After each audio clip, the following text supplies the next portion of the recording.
Good morning. तो number theory में आज हम लोग नया चैप्टर स्टार्ट करेंगे। तो इसमें ज्यादातर काम जो है नए चैप्टर में छोटा चैप्टर है। इसमें हम फर्मा के बारे में ही ज्यादा पढ़ेंगे। चैप्टर का नाम ही यही है। तो फर्मा के बारे में आप क्या क्या जानते हैं, अभी तक क्या क्या काम किया है इन्होंने, मालूम है?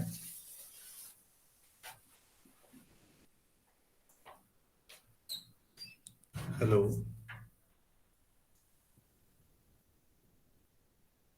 फर्मा का कोई रिजल्ट मालूम है, कह रहा हूँ मैं।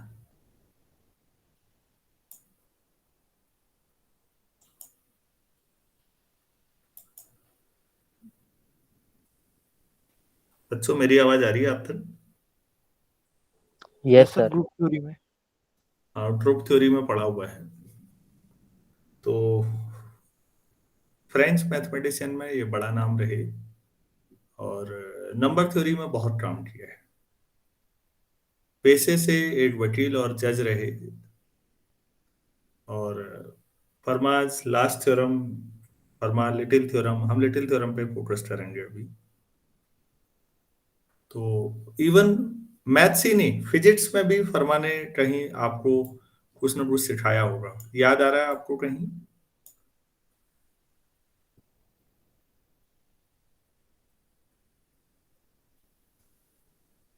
नॉर्मली आप ऐसे समझिए, ऑप्टिक्स में सर नहीं। ऑप्टिक्स में था शायद। ऑप्टिक्स में पहला प्रिंसिपल ही फर्मा का है। मान लेते हैं बल्ब है, इससे लाइट निकली, आप यहाँ पर हैं। तो फर्मा ने कहा कि लाइट जो है शॉर्टेस्ट पाथ ट्रेवल करती है। मतलब अगर भाई आदमी हो तो आपके पास आने के लिए कोई भी रास्ता ले सकता है ना, आदमी तो टेढ़ा मेढ़ा होकर भी आ सकता है। लाइट हमेशा शॉर्टेस्ट पाथ ट्रेवल करती है। ये फर्मा का शुरुआती प्रिंसिपल था कि लाइट कहीं से भी कहीं तक जाने के लिए शॉर्टेस्ट पाथ ट्रेवल करती है। बाद में फर्मा को रियलाइज हुआ कि ये प्रिंसिपल थोड़ा गलत है। कैसे? इसे देखिएगा। सपोज ये मेरे पास मिरर है बच्चों, तो जाहिर सी बात है लाइट को रिफ्लेक्ट करेगा। लाइट सपोज यहां से आती है और इसी तरह लॉज ऑफ रिफ्लेक्शन के हिसाब से रिफ्लेक्ट हो जाती है। मान लेते हैं यहां पर एक मैंने बैरियर लगा रखा है। ये बड़ी दीवार है ऊंची, सोच लेते हैं 3D पिक्चर सोचिए। मैं यहां था, मुझे इधर जाना था। तो मैं मनुष्य हूं, तो मैं शॉर्टकट ही अपनाऊंगा, मैं यहां से ऐसे मुड़ जाऊंगा। होगा या नहीं होगा, सोचिएगा। क्या लाइट के लिए पॉसिबल है?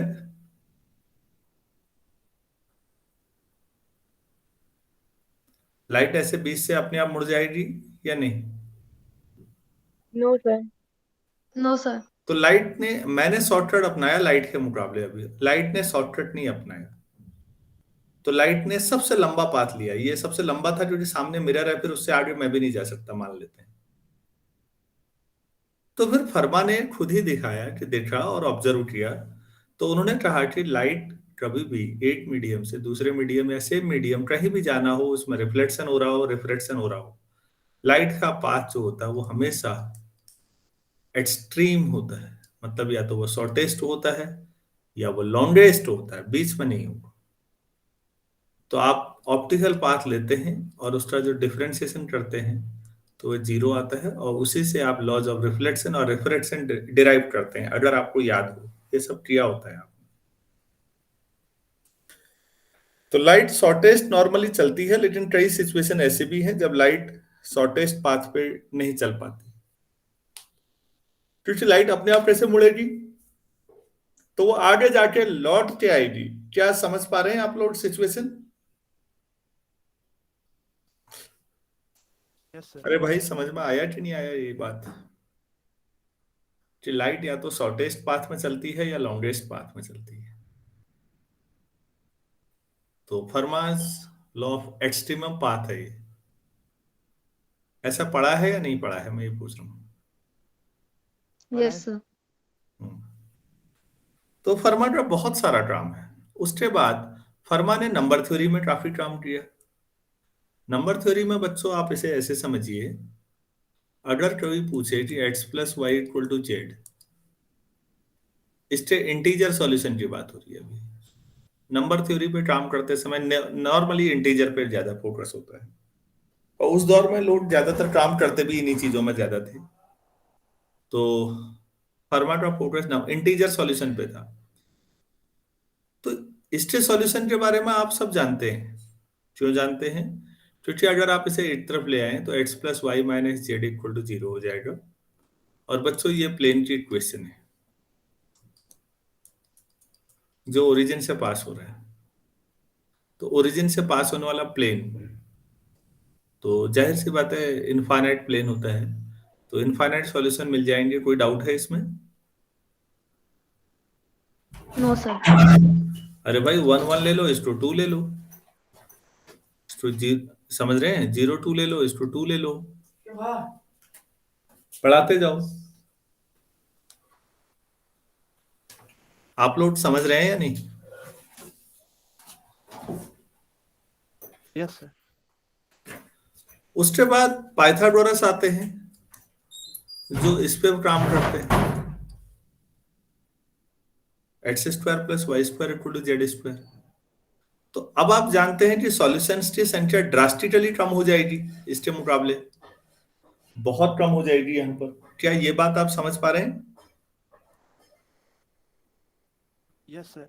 यहाँ बहुत आजादी थी, यहाँ नहीं है। लेकिन यहाँ पर जैसे मान लो 3 square plus 4 square equal to 5 square आपने पढ़ा, आप लैम्डा स्क्वायर से मल्टीप्लाई कर लो बच्चों पूरी इक्वेशन को, तो 3 lambda square plus 4 lambda square equal to 5 lambda square.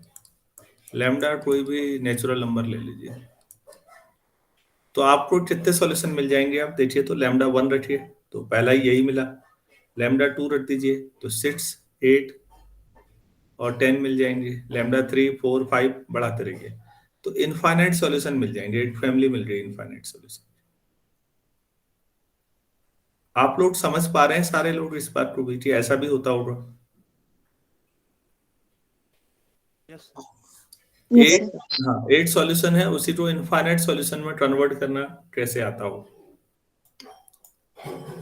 अच्छा, इसी में आप थोड़ा सा और देखिएगा कि कोई और ऐसा ले सकते हैं, हर एक स्क्वायर वाला रिजल्ट के साथ आपको इनफाइनाइट फैमिली मिल जाएगी। अगर आपको 5 square plus 12 square equal to 13 square दे रखा है तो आप उससे एक पूरी इनफाइनाइट फैमिली बना लीजिए। 12 लैम्डा स्क्वायर लो, अरे यार, तो 5 lambda square plus 12 lambda square equal to 13 lambda square, आप ऐसे कर लीजिए। लैम्डा कोई भी नेचुरल नंबर रखिए तो आपको एक फिर एक इनफाइनाइट फैमिली मिलेगी एंड सो ऑन। इस तरह से आप काम कर सकते हैं। तो फिर सवाल ये उठा कि भाई फिर लोगों के दिमाग में सवाल तो उठने ही थे, फिर जेड क्यूब उठा एंड सो ऑन। पूरी स्टोरी ये है, क्या हम इसका सॉल्यूशन ढूंढ सकते हैं? Z to the power n, n कोई नेचुरल नंबर है, ये सभी का जनरलाइजेशन हो गया या नहीं? ये इन सभी रिजल्ट्स का जनरलाइजेशन है या नहीं जो पहले से मैंने शुरू किया? Yes sir. Yes sir. तो फर्मा साहब ने मैथ्स वालों के साथ एक अच्छा मजाक कर दिया यहाँ पर, लगता है ऐसा, क्योंकि इन्होंने अपनी कॉपी के मार्जिन में ये रिजल्ट लिखा और वहां ये भी लिख गए कि मैंने इसका सॉल्यूशन ढूंढ लिया है, और कुछ दिनों बाद दुर्भाग्य से इनकी मृत्यु हो गई। तो बाद में जब इनके काम को ऑब्जर्व किया गया, बहुत सारी डायरी नोटबुक सब मिला,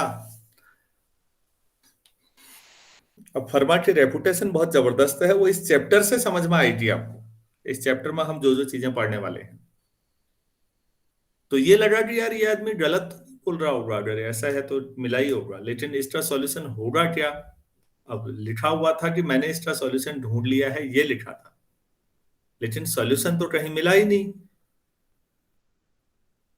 तो इसको काम करते करते कहाँ फर्मा का दौर, सोचिएगा, 17th सेंचुरी का आदमी, और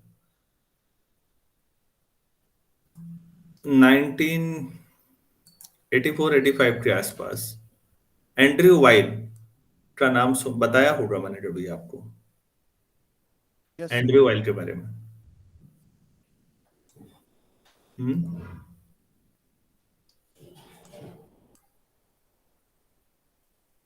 वाइल की स्पेलिंग में मिस्टेक हो सकती है, हो सकता है यही हो, पता नहीं, जो भी है। एंड्रयू वाइल सर का नाम सुना है? सर आपने पहले भी सुनाई थी वाली स्टोरी। अच्छा, अरे तब तो बढ़िया है यार, फिर रिपीट हो गया, चलो ठीक है। तो एंड्रयू वाइल ने ये खोजा है इसके सॉल्यूशन के बारे में। एंड्रयू वाइल का जो सॉल्यूशन है वो 2-2,500 पेज का है, स्टैंडर्ड पेज। जाहिर सी बात है उसमें नंबर थ्योरी इतनी ज्यादा लगाई है, इतनी एडवांस लगाई है, उसमें सब लग गया। तब रियलाइज हुआ कि इसको प्रूफ करने में एंड्रयू वाइल को जितने मेहनत लगी है, इसका मतलब है फर्मा साहब को लगा होगा कि उन्होंने प्राप्त कर लिया इसका सॉल्यूशन, लेकिन वो निकाल नहीं पाए होंगे, ऐसा माना जाता है आज। एंड्रयू वाइल को इसके सम्मान में उनको फील्ड मेडल मिला है, और वो एकमात्र मैथमेटिशियन है, अभी वो हैं, सरवाइव कर रहे हैं। और जिसको 40 से ऊपर फील्ड मेडल नहीं मिलता, लेकिन एंड्रयू वाइल को स्पेशली मिला है क्योंकि उनका काम हो गया था। उसके बाद उनके काम को जब एक्सपर्ट्स ने देखा तो उसमें 2 साल से ज्यादा लगे लोगों को ऑब्जर्व करके चेक करने में कि क्या कमी है, कोई थ्योरी में कमी तो नहीं है, और उस कमियों को पूरा करके फिर उनने करेक्शन किया। तो इस चक्कर में उनकी एज 41 हो गई थी, वरना उनने उससे पहले कर लिया था। बात 40-41 की नहीं है, तो पागलपन है मुझे लगता है फील्ड मेडल के लिए कि आपने एज लिमिट क्यों रखी है। आप काम देखिए, जिसने जिस दौर में भी काम किया हो। तो ये जनरलाइजेशन है, लेकिन मैं फिर कह रहा हूं इससे फर्मा के रेपुटेशन पे कोई ज्यादा फर्क नहीं पड़ता, क्योंकि उनका काम बहुत शानदार है बच्चों। अब कितना शानदार है, कैसा है, हम ये पढ़ रहे हैं, और जो हम मैं बता रहा हूं आपको, ये हम ग्रुप थ्योरी में पढ़ चुके हैं, ये सारी चीजें। तो यहाँ नंबर्स पे बहुत सारा काम है, हम लोग जो अपने सिलेबस में पढ़ते हैं वो बहुत छोटा सा काम है, क्योंकि वहां मैंने कोसेट के कंसेप्ट से प्रूफ किया था चीजों को। नंबर थ्योरी में तो कोसेट कहीं अभी तक आया ही नहीं है, ग्रुप का कंसेप्ट ही नहीं आया है कहीं। जबकि जो एडवांस बहुत सारी किताबें हैं बच्चों, डेविड एम बर्टन के साथ प्लस पॉइंट क्या है, मैं आखिर इसी किताब को प्रेफर क्यों करता हूँ, क्योंकि अगर कोई भी नंबर थ्योरी की किताब होती है तो वो पहले शुरुआत में कहती थी आपको ग्रुप थ्योरी मिनिमम आनी चाहिए, तो ग्रुप थ्योरी के कंसेप्ट पे काम करते हैं। लेकिन बर्टन साहब ने ग्रुप थ्योरी कहीं यूज नहीं की। अभी तक नंबर थ्योरी में कोई ग्रुप थ्योरी का डायरेक्ट कंसेप्ट देखा आप लोग ने कहीं? कोई No, sir. नहीं देखा। लेकिन उल्टा है, नंबर थ्योरी का एप्लीकेशन ग्रुप थ्योरी में मिलेगा आपको। तो बटन की मुझे ये खासियत अच्छी लगी कि बिना ग्रुप थ्योरी के भी नंबर थ्योरी इंडिपेंडेंटली पढ़ाई जा सकती है। फर्मा के काम के बाद इसमें मैं जो पढ़ाना चाहूंगा वो विल्सन का काम है। विल्सन के रिजल्ट को हम पढ़ेंगे, और फर्मा का फैक्टराइजेशन मेथड पढ़ेंगे, फर्मा की लिटिल थ्योरम, और इस पे काम। 2-3 चीजें हैं, चैप्टर छोटा है। चलिए हम शुरू करते हैं, और मुझे उम्मीद है इससे शुरू करने से पहले कॉन्ग्रुएंस आप लोगों को अब अच्छी तरह समझ में आ गया होगा, जो पिछला चैप्टर था। कॉन्ग्रुएंस में मैं अभी भी आपको सजेस्ट करूंगा, कोई अच्छे लेक्चर जो हैं यूट्यूब पे भी अगर मिलते हैं तो आप देखिए प्लीज। मैं इसलिए कर रहा हूँ क्योंकि कॉन्ग्रुएंस से पीछा छूटने वाला है नहीं आपका। विल्सन थ्योरम या फर्मा आगे, या आगे के चैप्टर्स, अभी तो क्वाड्रेटिक में भी कॉन्ग्रुएंस आएगा, अभी तो लीनियर में ही आ रहा था। तो कॉन्ग्रुएंस पे आप जितनी अच्छी पकड़ बनाएंगे, आपको आगे नंबर थ्योरी में फायदा होगा। तो रिक्वेस्ट भी है, दिन भर बैठिए, यूट्यूब पे भी बहुत सारे पढ़े हुए हैं, बहुत सारे अच्छे लेक्चर, उनको देखिए, सीखिए। एनपीटीईएल वाले पढ़ा रहे हैं नंबर थ्योरी, वहां से देखिए और अपनी समझ बेहतर बनाइए। चलिए, हम इसमें फरमाइज लिटिल थ्योरम कहते हैं इसको, फरमाइज थ्योरम, और बल्कि फरमाइज लिटिल थ्योरम लिखना चाहिए था। तो इसको शायद बड़े बड़े काम है फर्मा के, तो ये छोटा ही होता होगा, इसलिए लिटिल होता होगा मेरे ख्याल से। हम ग्रुप थ्योरी में हाल ही में इसको पढ़ चुके हैं। If P is a prime and P does not divide A, then A to the power P minus 1 congruence 1 modulo P। बच्चों पढ़ा था क्या ऐसा? Yes sir. तो वहां का प्रूफ का तरीका अलग था, यहाँ का तरीका अलग है। अच्छा, हमें दे रखा है कि P प्राइम है और P जो है A को डिवाइड नहीं करता। ठीक हो गया। Let us take A, 2A, 3A up to P minus 1A। अब बताइए क्या P इनमें से किसी को डिवाइड कर सकता है? No sir. बच्चों ये 1 से लेके P माइनस 1 तक के नंबर है, तो जाहिर सी बात है आपने जो सेट लिया है वो 1 2 3 अप टू P माइनस 1 है। P जो भी प्राइम है उससे पीछे के, तो जाहिर सी बात है P इस सेट के किसी भी एलिमेंट को डिवाइड नहीं कर सकता, और ऑलरेडी गिवन है कि P A को भी डिवाइड नहीं कर रहा है, तो P इनमें से किसी को भी डिवाइड नहीं करेगा। सो none of these numbers can be divided by P। ठीक है, तो P मॉड्यूलो पे अगर मैं लूंगा तो ये सब इनकॉन्ग्रुएंट होंगे और कोई भी जीरो नहीं होगा ना, क्योंकि जीरो का मतलब तो होता है P से पूरा पूरा डिवाइड होना। तो इनमें P मॉड्यूलो लेने पे इनमें से किसी में भी जीरो नहीं आएगा। क्लियर है? Yes sir. Yes, sir. None of these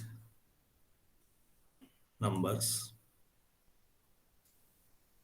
is congruent modulo P। ये बात समझ में आई? इनमें से कोई भी congruent modulo P नहीं है। None of these numbers is congruent modulo P। और दूसरी बात, तो ठीक है, congruent नहीं है तो फिर जीरो आएगा ही नहीं, लिखने की जरूरत नहीं है। तो अगर इनमें से A ले लूं तो मॉड्यूलो P पर A कॉन्ग्रुएंट A ही होगा, 2A कॉन्ग्रुएंट 2A ही रहेगा,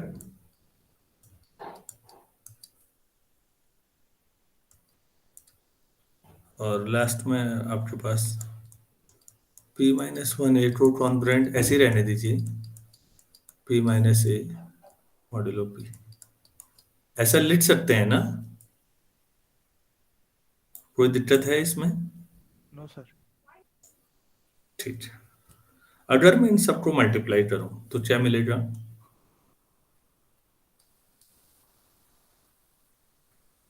multiplying all these results we get A, 2A, 3A, P minus 1A congruent to, यहाँ भी वही आना है,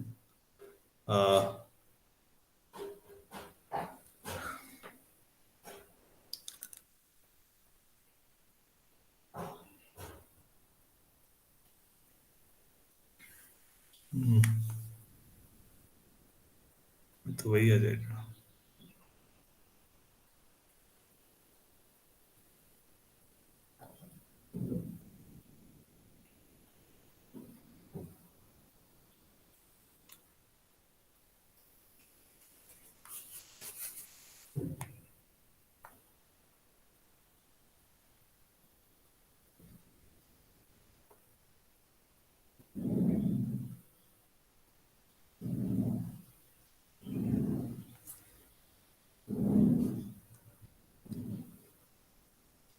तो सेम नंबर ही आ जाएगा।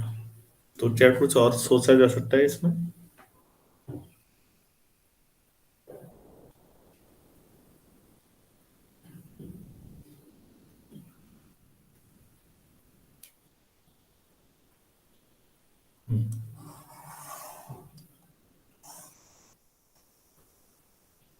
अभी 8 मिनट, ये प्रोसेस गलत नहीं है लेकिन हमने जल्दी कर दिया, थोड़ा सा एक चीज और समझानी चाहिए थी, तब ज्यादा सही रहेगा। ये सारे कॉन्ग्रुएंट हैं और ये कितने हैं टोटल, जरा देखिए तो। P-1. P-1, तो ये पूरा जो सेट है, ये मॉड्यूलो P पर इससे कॉन्ग्रुएंट होगा या नहीं, वैसा ही आएगा या नहीं? Yes, sir. दिस सेट, ये जो आपके पास सेट है और ये आपस में कॉन्ग्रुएंट होंगे या नहीं होंगे, सोचिएगा। क्योंकि मॉड्यूलो P ही लेना है और ये भी एलिमेंट वही है, कोई भी जीरो नहीं देगा इनमें और यहाँ भी कोई जीरो नहीं देगा, इनकी संख्या भी P ही है। तो ये करस्पॉन्डिंग कॉन्ग्रुएंस डिफाइन की जा सकती है या नहीं? Yes, भाई sir. भाई लोग समझ में आ रहा है? तो ये बात लिख देनी चाहिए थी यहाँ पर।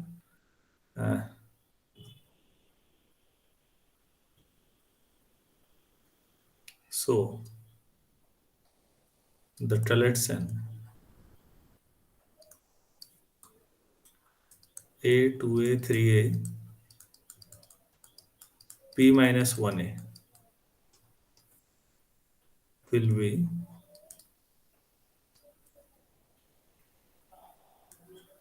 congruent modulo P with 1 2 3 up to P-1 as, अब ये लिखना चाहिए था, तो मैं इसको टेस्टेड कॉन्ग्रुएंट लिख सकता हूँ। ए को 1 के कॉन्ग्रुएंट, बी को 2A को, Sir, 2K. और इसको P के कॉन्ग्रुएंट। अब ठीक है, तो अब ये जो काटा मैंने, ये नहीं काटना था, फिर अब ये सही था। इनको मल्टीप्लाई कर दें तो क्या मिलेगा, A 2A 3A P-1A, this is congruent to 1 2 3 up to P-1 modulo P। A कितनी बार आया है बच्चों? P-1 times. तो A to the power P-1 और बाकी 1 2 3 up to P-1। P prime number है तो नेचुरल नंबर भी हुआ, तो P-1 factorial congruent to P-1 factorial modulo P। क्या यहां तक क्लियर है? Yes, sir. अच्छा, P-1 को डिवाइड नहीं करता, P-2 को भी डिवाइड नहीं करता और P-1 को भी डिवाइड नहीं करता। P अपने से छोटे जितने हैं उन सबको डिवाइड नहीं करता, तो P does not divide 1 2 3 up to P-1, ऐसा लिख सकता हूं या नहीं? Yes, sir. तो P does not divide P-1 factorial.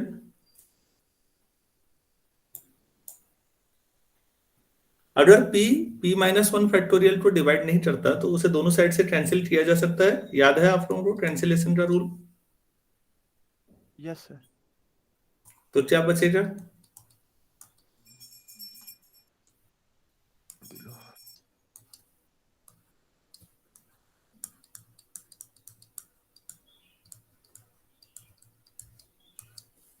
यही प्रूफ करना था। Yes, sir. सभी लोगों को समझ में आ गया होगा ये कि A to the power P-1 congruent to 1 modulo P कैसे प्रूफ करते हैं। बहुत आसान रिजल्ट है बच्चों, मैं रिकॉल करा रहा हूं। P A को डिवाइड नहीं करता, P इनमें से भी किसी को नहीं करेगा और P इनको भी नहीं करता, ये जो 1 2 3 लिखा है P-1, तो इनकी कॉन्ग्रुएंस डिफाइन करो और बस हो गया, लिख दो। 4 लाइन का भी प्रूफ नहीं है, ये ज्यादा अच्छा प्रूफ है मेरे ख्याल से।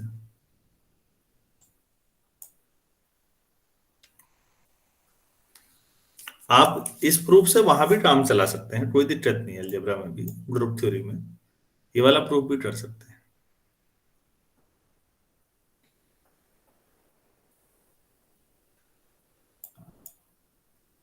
तो सभी लोगों को समझ में आया होगा। इसका कोई एग्जाम्पल पहले दे, कोई जो किया हो, कोई question.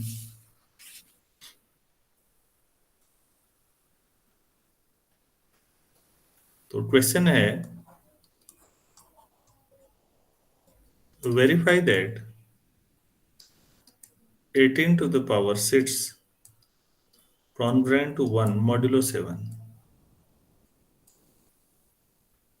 7 to the power k,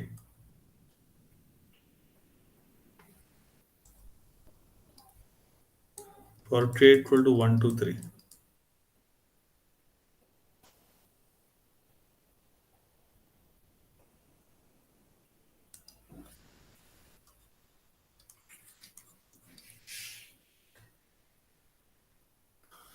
तो रूल पे जाइए, p a को डिवाइड नहीं करता, तो a to the power p minus 1 congruent to 1 modulo p, ऐसा ही है रिजल्ट बच्चों, देखिए। Yes, sir. Yes, sir. तो मॉड्यूलो p पे जा रहे हैं, तो मुझे इस क्वेश्चन में सबसे पहले फॉर k इक्वल टू 1 ले रहा हूं मैं। तो लेकिन इसका मतलब ये k इक्वल टू 2 में तो प्राइम नहीं रहेगा, फिर हो सकता है किसी और उसका दे दिया इसने, आगे का सवाल है। चलो अभी k 1 के लिए देख लेते हैं। तो मैं p कितना मान लूं, 7। a अगर 18 ले लूं तो 7 डज नॉट डिवाइड 18 ना। Yes, sir. सो बाय फर्मास लिटिल थ्योरम, लिटिल इसीलिए कहा होगा, बहुत छोटा रिजल्ट है। क्या लिखना चाहिए मुझे, To the power p minus 18 की power 7 minus 1. Congruent to 1 mod 7, तो ये कितना आ जाएगा, 18 to the power 6 congruent to 1 modulo 7। Direct proof हो गया, वरना आप फिर वैसे मेहनत करते जैसे हम पिछले चैप्टर में करते थे, 18 को पहले डिवाइड करो 7 से।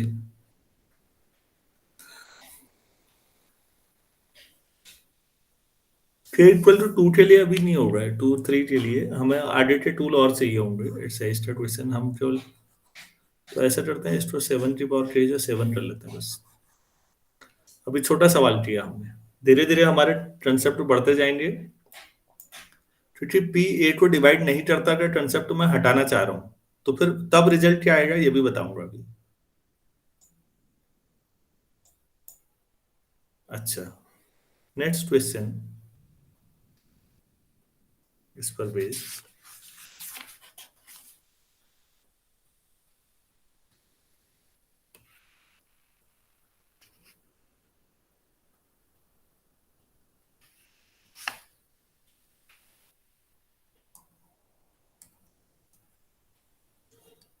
GCD of a and 35 is 1. Prove that a to the power 12 1 modulo 35।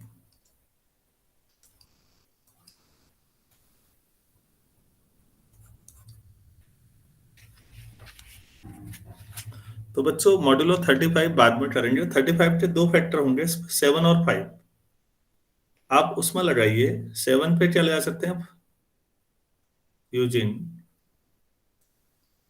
फर्माज little theorem,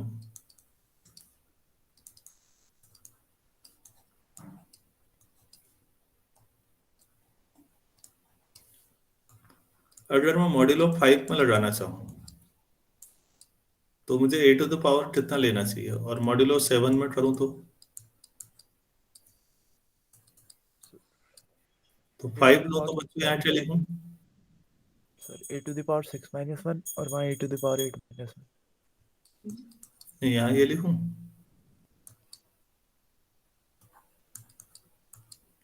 ये ठीक है या नहीं। Yes, sir.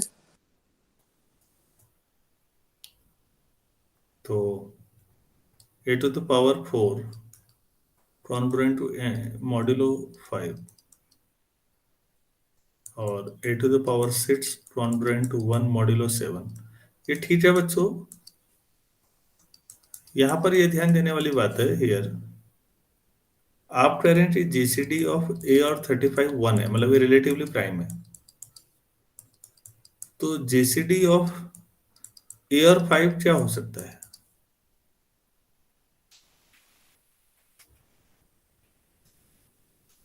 और जीसीडी ऑफ ए और 7 क्या हो सकता है? आप तो तब लगाएंगे जब ये रिलेटिवली प्राइम होंगे ना, तभी डिवाइड नहीं करेंगे एक दूसरे को। भाई देखिए 5 के साथ तो ये है कि जीसीडी या तो 1 होगा या 5 होगा या नहीं ऐसा? Yes, Yes, sir. अगर जीसीडी 5 लेते हैं आप, माना आपने कहा कि 5 लेने का मन कर रहा है, तो इसका मतलब 5 दोनों को डिवाइड करेगा ना, ए को भी और 5 को भी। Yes, sir. अगर 5 यहाँ डिवाइड करेगा यहाँ करेगा,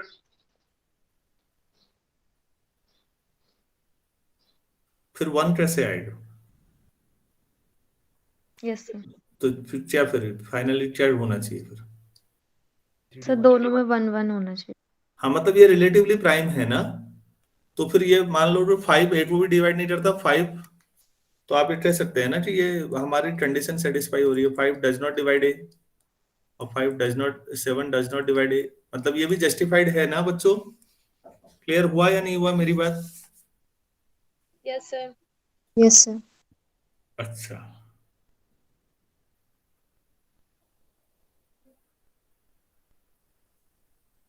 तो फिर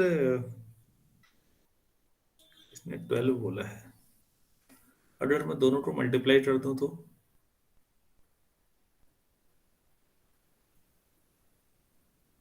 तो मल्टीप्लाई कर दूं तो इधर मॉड्यूलो 5 और 7 का प्रोडक्ट 35 पे आ जाएगा। 35 तो आएगा, लेकिन e पावर 10 आया ना ये तो।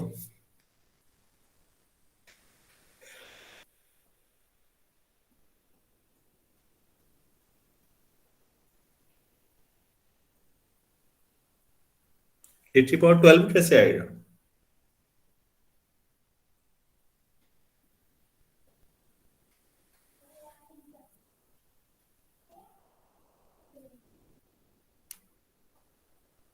वन और टू को मल्टीप्लाई करके e पावर 10 कॉन्ग्रुएंट टू 1 तो ले ही आइए, 12 कैसे सोचें फिर बाद में।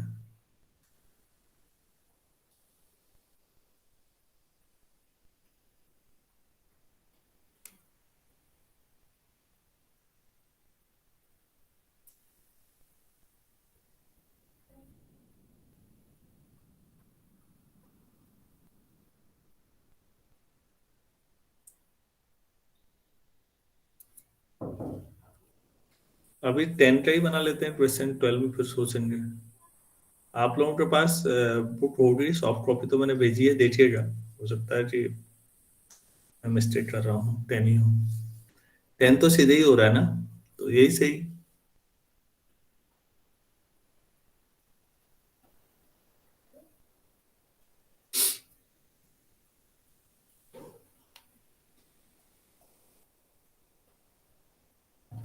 चलिए अब हम आगे बढ़े, e पावर 10 तक के लिए कर लेते हैं इसको अभी।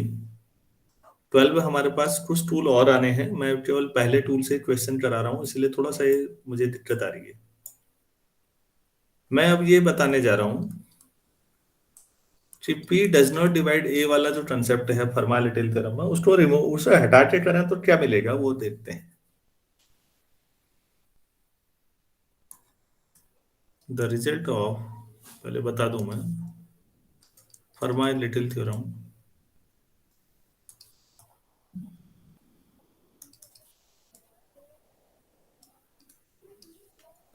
the result of Fermat's little theorem can be stated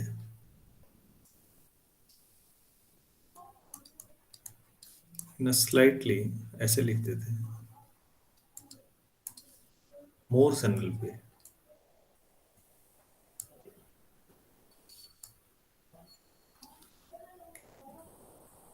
more general way general क्या है उसमें, इन विच द रिक्वायरमेंट, एक जरूरत ये थी हमारी,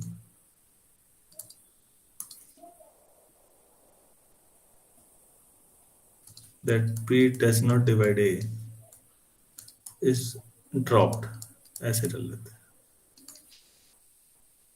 तो अब हमारे पास ये कॉरोलरी हुई। वैसे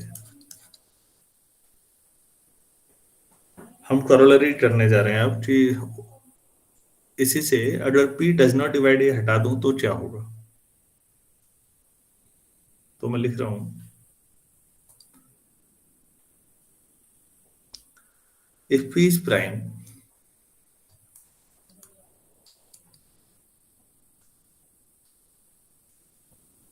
then a to the power p congruent to a modulo p for any integer a।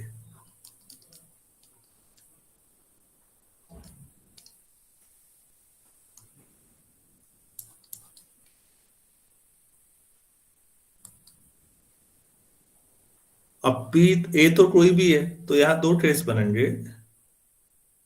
here two traces may arise। कौन से? either p divides a और p does not divide a। दो सिचुएशन हो सकती हैं क्योंकि a एनी इंटीजर लिखा है इस बार। आप लोग समझ पा रहे हैं ना, जब कोई भी इंटीजर आप लेंगे तो p उसका या तो डिवाइड करेगा या नहीं करेगा। मतलब दोनों सिचुएशन हो सकती है, दो में से कोई एक सिचुएशन होगी। क्लियर है इतना ना? Yes, sir. अच्छा, चलो एक एक करके सोचते हैं बच्चों।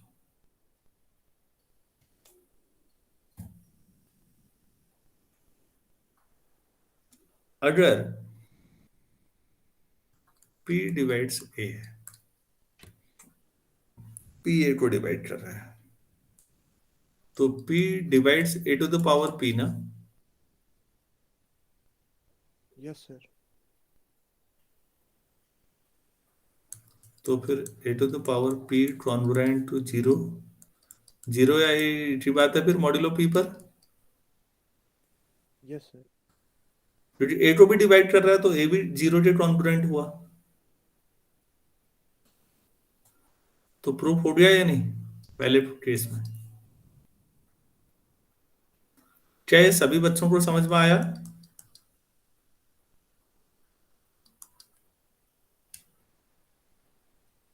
अरे बच्चों, आया कि नहीं आया, मैं ये जानना चाह रहा था।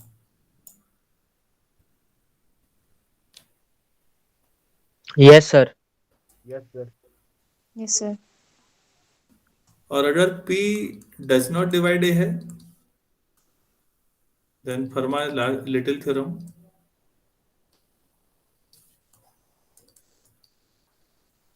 फर्मा लास्ट थ्योरम भी सुना है नाम कभी?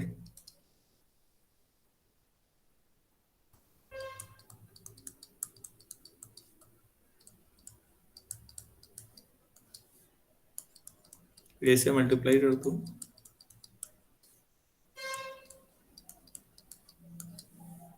तो ये प्रूफ।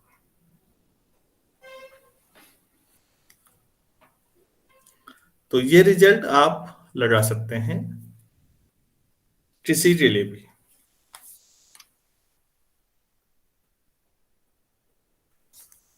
क्या एक ऐसे भी किया जा सकता है कि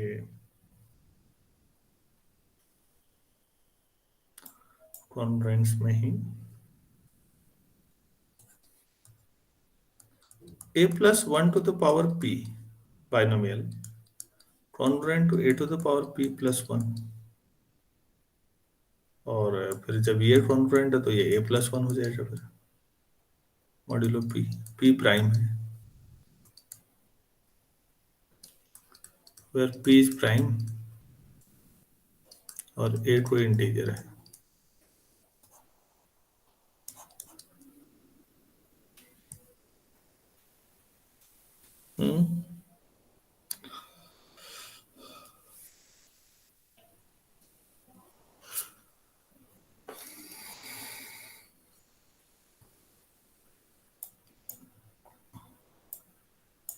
ट्रू कैसे किया जाए?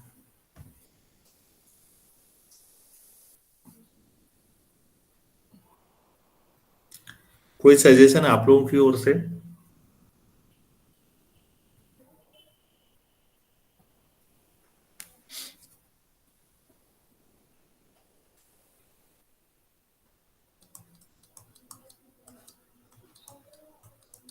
इसको कैसे लिख सकते हैं? बाइनोमियल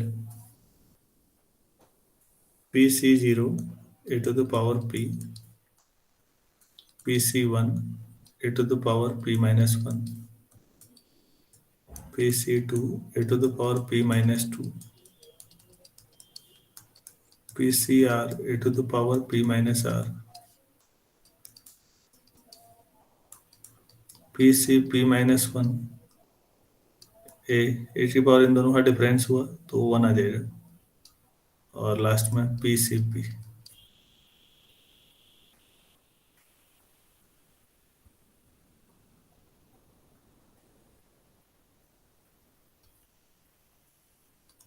तो A to the power P plus P C one A to the power P minus one, P C R A to the power P minus R, P C P minus one A plus one, A plus one to the power P.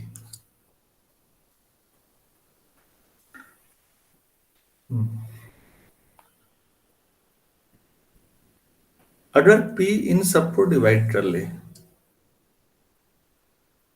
इन सबको यहां तक, तो modulo P पर zero दे देंगे, yes sir, तो वो proof हो जाएगा ना A to the power P plus one.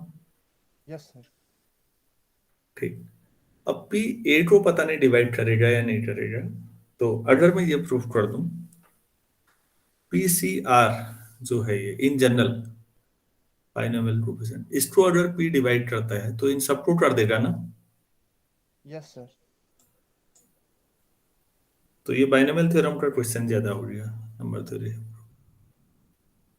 चल यार ऊपर ट्रेजेंट। तो पीसीआर कितना होता है, कितना लिखा जाए? आपकी जो बाइनोमियल थ्योरम की समझ है वहां बताइएगा। पीसीआर कितना होगा? Factorial P factorial R P minus R, ऐसा होता है। Yes sir, Yes, sir. अच्छा, तो 1 2 3 up to R, R plus one,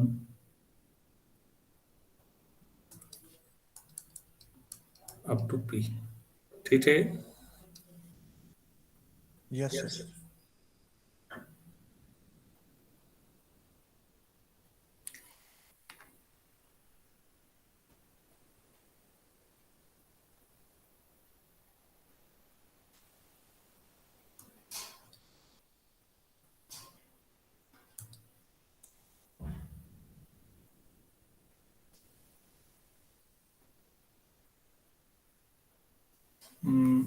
तो P माइनस आर को ब्रेक करना, हाँ हटा देते हैं, तो ज्यादा अच्छा रहता। नीचे से P माइनस आर, नीचे क्या हुआ बच्चों? 1 2 3 up to P minus R, तो P माइनस आर P से तो छोटा ही हुआ, तो ऐसा करते हैं 1 2 3 and so on. P minus R आएगा, फिर अगला क्या आएगा? E minus R, plus one and so on P, ये कर लेते हैं। तो यहां से ये हो जाएगा 1 से लेके P माइनस आर तक, ये फैक्टोरियल P माइनस आर हुआ है नहीं, ये कैंसिल हो जाएगा, तो बचा P minus R plus one, P minus R plus two, P minus one, और लास्ट में P अपॉन फैक्टोरियल आर।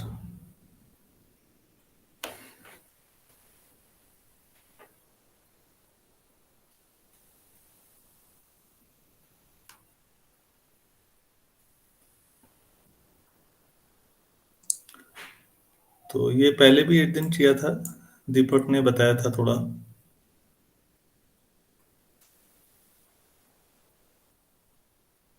ये कितने नंबर है ऊपर?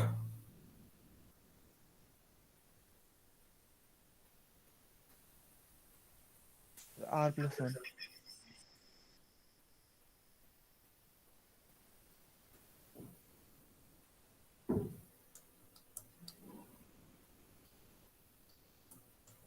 P minus R plus. उल्टे साइड से लिख रहा हूँ।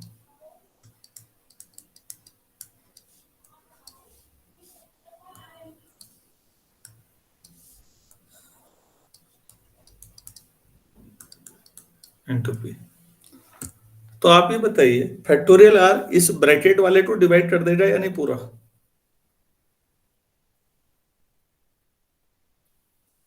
कितनी टर्म है अब?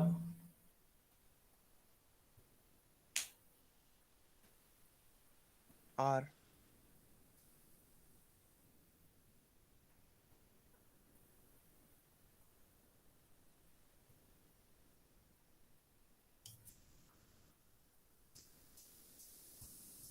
मुझे लगता है मैं इसको और आसान बना सकता था। इतना भी टेंशन क्यों है? काफी आसान हो जाता है बच्चों। देखो, ऐसे ले लो यार, फैक्टोरियल आर इधर ले लो, factorial R into P C R.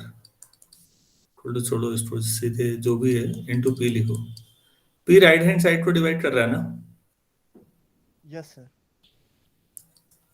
तो P divides factorial R into P C R. तो जो आर है वो पी और 1 के बीच में होगा, Yes, sir. तो P1 को भी डिवाइड नहीं करेगा, फिर वही P2 को भी डिवाइड नहीं करेगा, PR को भी डिवाइड नहीं करेगा, तो इनके प्रोडक्ट को भी डिवाइड नहीं करेगा। तो P does not divide factorial R, तो P किसको डिवाइड करेगा फिर? Divide PC. तो P डिवाइड्स PCR। ठीक है, तो इसका मतलब है PCR is congruent to 0 modulo P। लेकिन ये बच्चों तब है जब R P से कम लेंगे। R ऐसा ले लीजिए 1 और P के बीच में, तो P इसको डिवाइड करता है तो रिमाइंडर 0 आ जाएगा। तो अगर ये 0 आ जाता है तो ठीक हो गया। फिर आप 1 लेने पे और P लेने पे छोड़ दीजिए पहली और लास्ट टर्म, बाकी बीच वाले में 0 आ रहा है, तो हो गया प्रूफ। अरे, तो ये देखिएगा इक्वेशन, ये PC1 PC2 PCR PCP -1, ये सब कॉन्ग्रुएंट P से डिवाइड हो रही है सारी टर्म, तो इनका सम भी P से डिवाइड हो जाएगा ना। Yes, sir. सम मतलब हुआ कि ये सब 0 आ जाएगा, तो बचेगा क्या? a to the power P + 1। बस, काफी अच्छा सवाल था ये।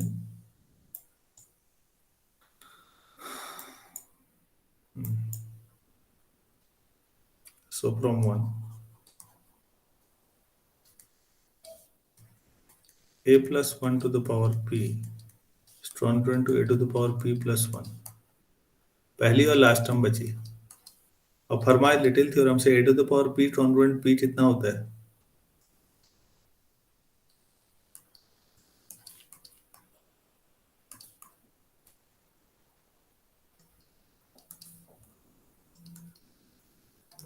अभी तो किया था।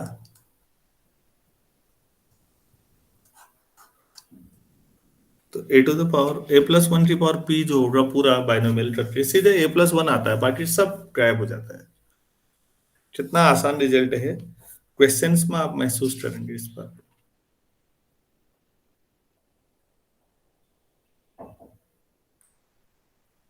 यहां तक समझने में कोई दिक्कत है किसी को?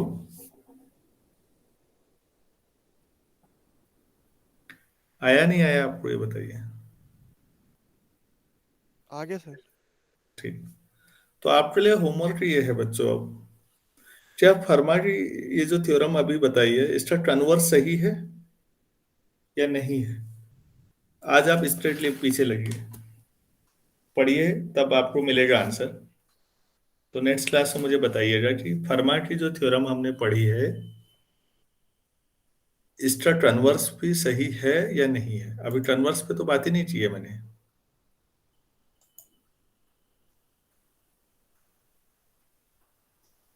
किसी को कुछ कहना या पूछना है?